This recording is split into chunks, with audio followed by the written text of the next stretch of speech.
What's up? I'm John Middlekauff, the host of the 3 and Out podcast, and you can find it below in the description. Also, you're watching this on the Volumes YouTube channel. I need you to subscribe right now.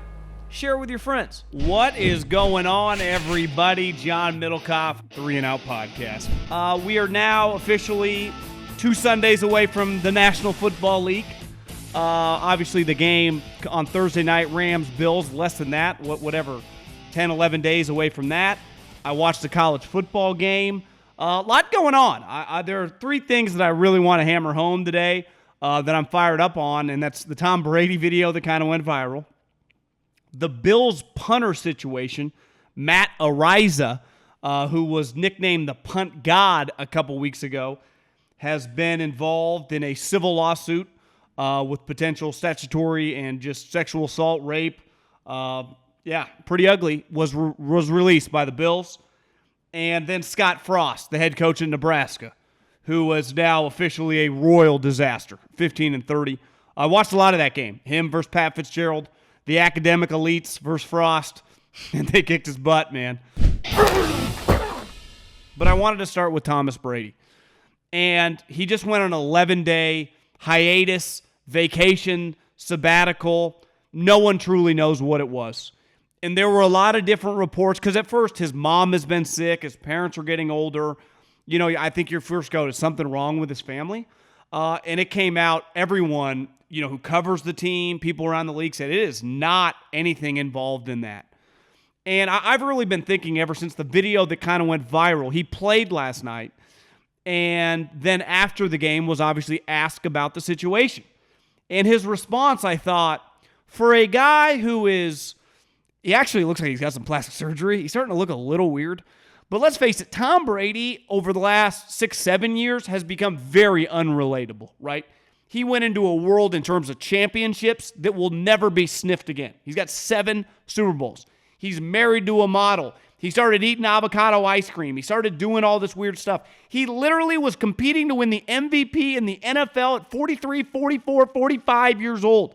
That is not going to become something of the norm. Now, I've said over and over, because of health improvements and the way guys train, we're going to see guys play longer in their careers.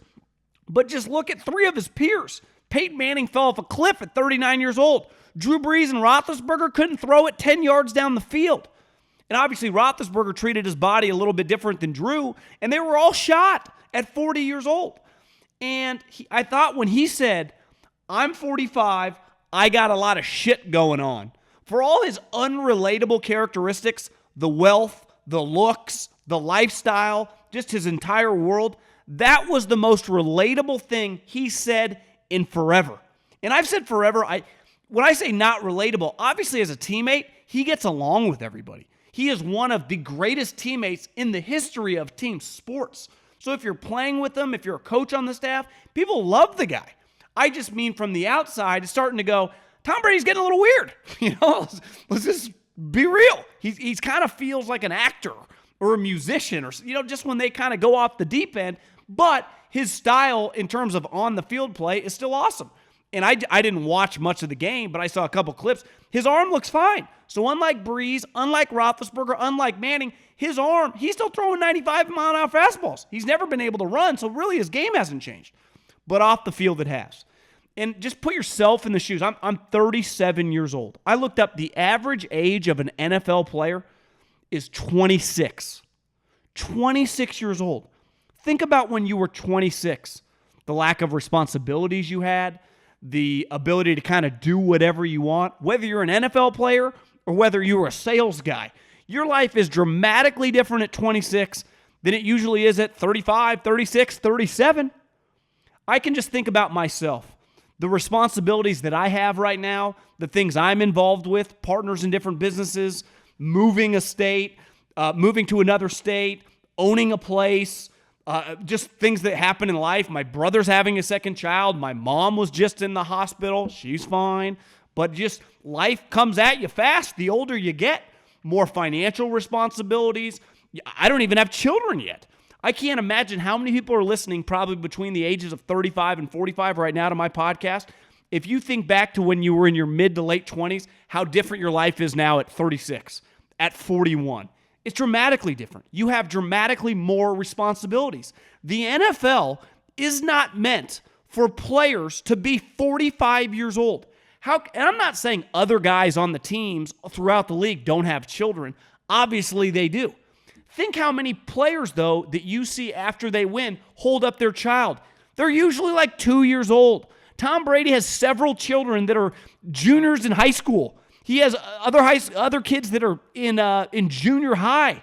Like, his kids are old. His kids are much more like the coaching staff kids.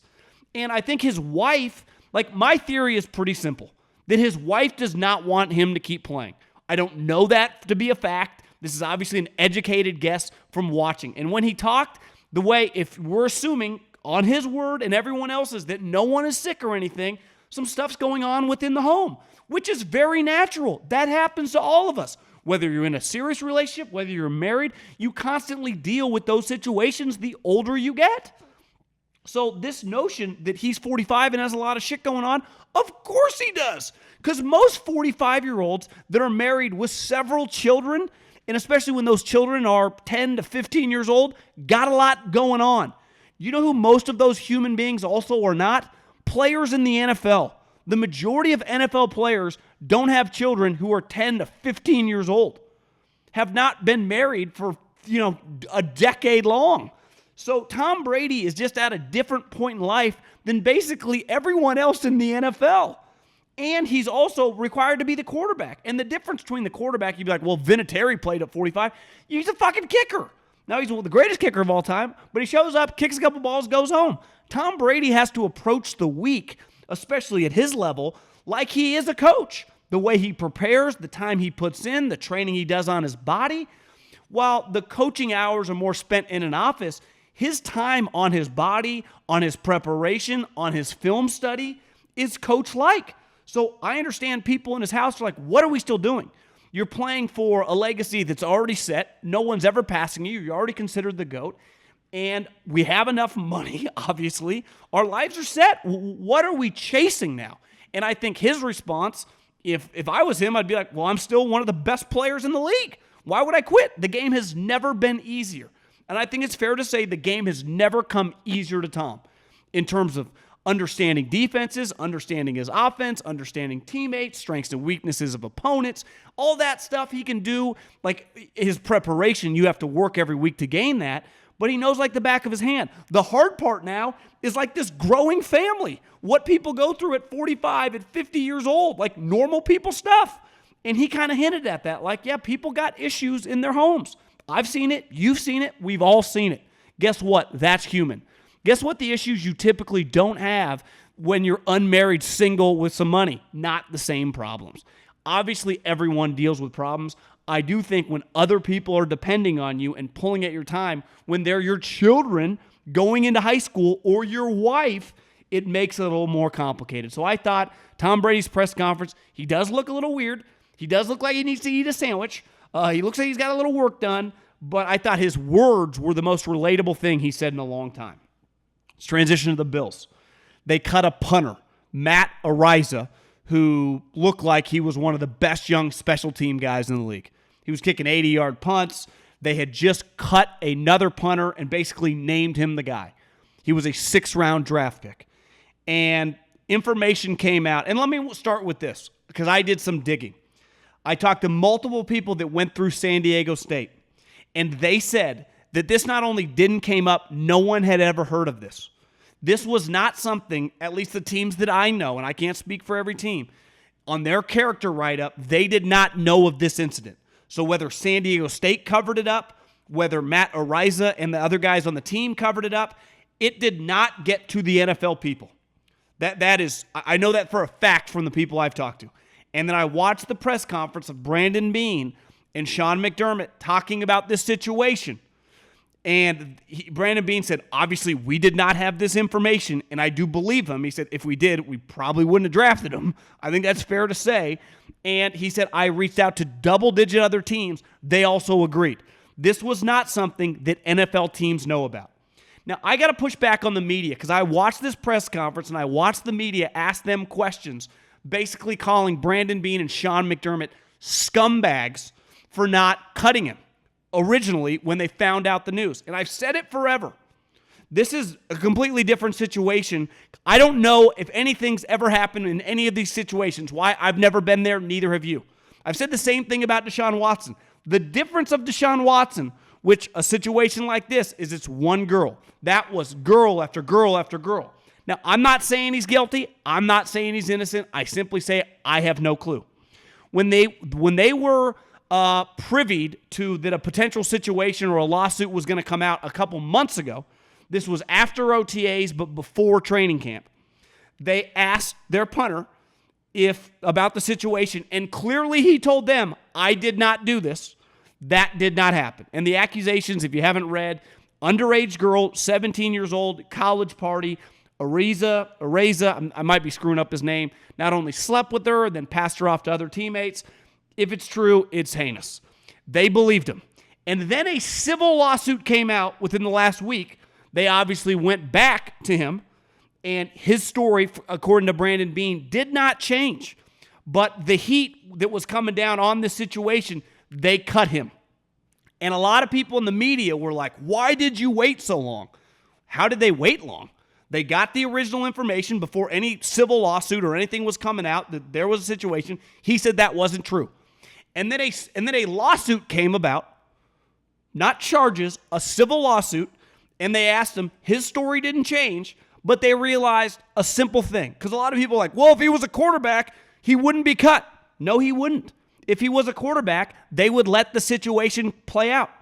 But this is the reality in the NFL. This guy's a 6th-round draft pick. He's also a punter. If he had been the number 2 overall pick and a pass rusher, maybe they would just tell him to stay away from the team, but they wouldn't have cut him. Well, he's a 6th-round pick, and he's a punter. See ya. So whether you're guilty or you're innocent, we don't have the ability to stand by you and take the heat because of the position you play, one, and the draft position you play. Because ultimately, Brandon Beane, Sean McDermott, myself, and yourself, we have no fucking clue what happened. None. You say, if you read it and it's true, every human being agrees, scumbag, jail time, loser, out of the league forever. But if it's not, like we've seen accusations that aren't, no one knows. But the way that they operated this, it's pretty simple. His problems outweigh his importance. Because while he might be some future he might be the next Ray guy. Well, punters are pretty replaceable. And we didn't pay you any money because you're a 6th-round pick. And we don't want to deal with something that obviously you are telling us they're lying, they're telling us you're lying. We don't know. It ain't worth the headache. Peace, see ya, Godspeed. But this is your problem, not our problem. But I saw that a couple media people asked that the entire fan base universally is disgusted by the Bills. I don't see what the Bills did wrong. They had no information when they drafted the player. And then when they originally were contacted by a lawyer, they went to their player. He adamantly denied it. And then a civil lawsuit came within the last whatever week. They go back, they do a bunch more research, and they realize if there is something there, you're going to have to go to court. See ya. Bye. To me, that's a pretty normal protocol. And as Brandon Beane said over and over and over, we weren't going to rush to judgment, especially with a player who's pounding the table. I didn't do this. Because ultimately, like I'm going to say over and over, no one knows except that player and except the girl and maybe the other players on the team that were involved in this situation. But I think they acted accordingly.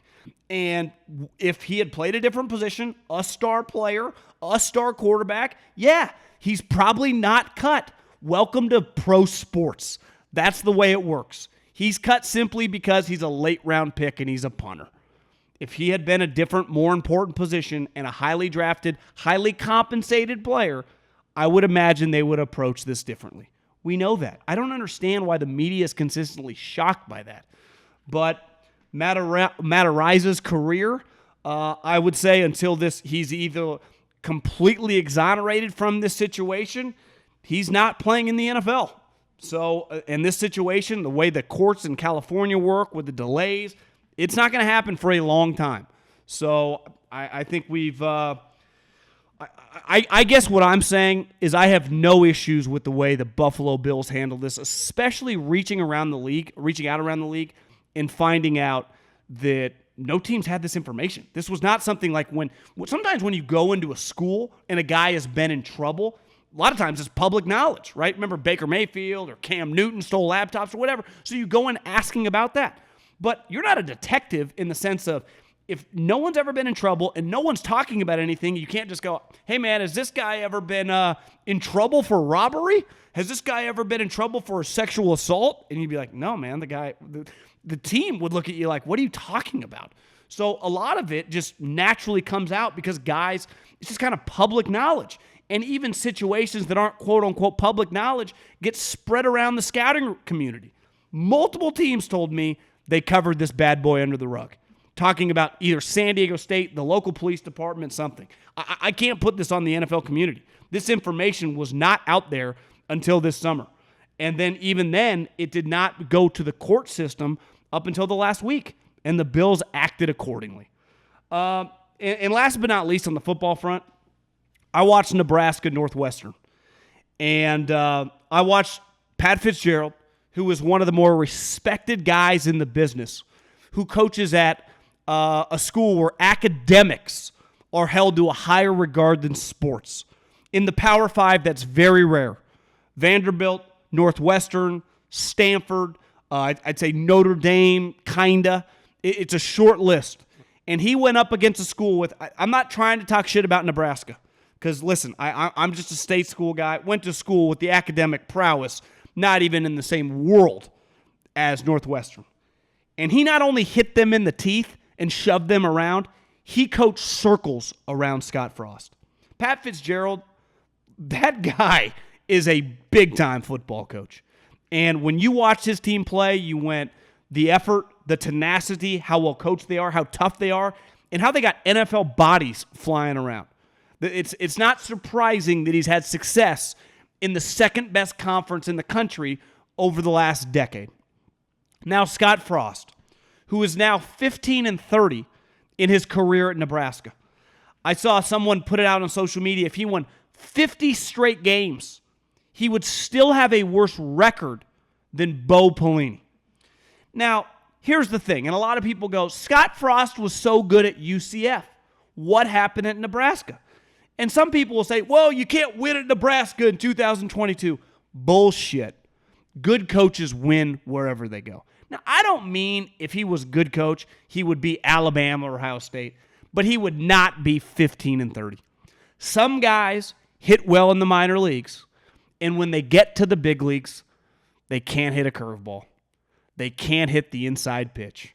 They have holes in their swing. And other guys, a small percentage, keep raking. And those are the guys that make $200, $300 million, and we call all-stars. Some guys coach at a lower level. Chris Peterson, Boise State, kicked everyone's ass for a decade. Then went to the University of Washington and took them to the playoffs. He thrived in the minor leagues, then he thrived in the big leagues. And what he did at UCF was impressive. It ain't the Power 5, and it sure as hell is not the Big Ten. He got exposed. Now, I've heard Scott Frost is a good guy. He was very successful as an assistant coach and as a non-Power 5 head coach. He has been a complete disaster at Nebraska. And a lot of times, and I'm a big believer in this, when you know, you know. We've all had jobs where we go, something's not off, I need to get out of here. And then you end up leaving, quitting, getting fired, whatever. And you look back 2-3 years, you're like, God, it's the best thing that ever happened to me. I should have left a year before. You've been in relationships where you're like, I'm not marrying her. Why am I holding on? And then you break up and you look back and you go, that I knew way before we ended it. It happens all the time. I see divorced people that go, God, we stayed married like 3 years too long. And Nebraska knew this offseason. And the one thing they kept hammering home, and they kept hammering it home on the broadcast, was Scott Frost's record in close games, which I would say in a one-season situation, no big deal. I remember years ago, John Harbaugh had a year. It was the year, I think, that led them to get Ronnie Stanley. They lost a ton of one-score games. And you know what that turned out to be? An outlier. You know what John Harbaugh typically does? Wins, goes to the playoffs. Scott Frost consistently loses tight games, just like he did against Northwestern in Ireland. That's the same thing that happened last year. That's the same thing that happened in previous years. And I was thinking, like, if you're using that to brag how close you are, how embarrassing that actually is. Can you imagine? I know we got a lot of people in sales that listen to me. If you consistently went to your boss and went, you know, I took these clients out to Mastro's. We went and played golf. I'm taking them on another trip next week. They love us. They love us. We had a great time. And then the boss goes, well, did you sign them? Are they coming to us? And you go, well, they're actually going to go with the other company, but we built a great relationship. If that happens one time, you'd be like, hey, no big deal. If it happens 20 times where it's like, hey, man, I took these guys out to dinner. I was going to close, and then it just didn't quite work out, but we were really vibing. But hey, they're going to go with the competition. Like, your job is to either sell. You either do it or you don't. A football coach's job is to win. You either win the game or you lose the game. Now, individual games, we can nitpick every single game in the history of the sport, especially close games, which the majority of games in the Power 5 level and definitely the NFL are. So if you're associated with a guy who's always losing close games, do you know what you are? A bad football coach. You are not a good football coach. You know who wins a lot of close games? Andy Reid, Lincoln Riley, Nick Saban, Bill Belichick. Like, you can't have a winning record if you don't win close games. And if you're constantly losing these one-score games, it's now a reflection this guy isn't good. He was really famous. Came up the pipe with Chip Kelly, then he went to UCF. Great. That is in the rearview mirror. The reality of what he is in the big leagues, at the Big Ten. No one is expecting Nebraska, except some crazy fans, to win 10 games. Just win fucking 7 or 8. He can't. He cannot do that. And we just keep talking about his one-score game record. We just have to acknowledge, like a sales guy who doesn't generate any business, like a coach who doesn't win any games, that's Scott Frost. He's not good at his job. Thanks for watching 3 and Out. You can check out the podcast below in the description. And make sure you subscribe right now to the Volumes YouTube channel.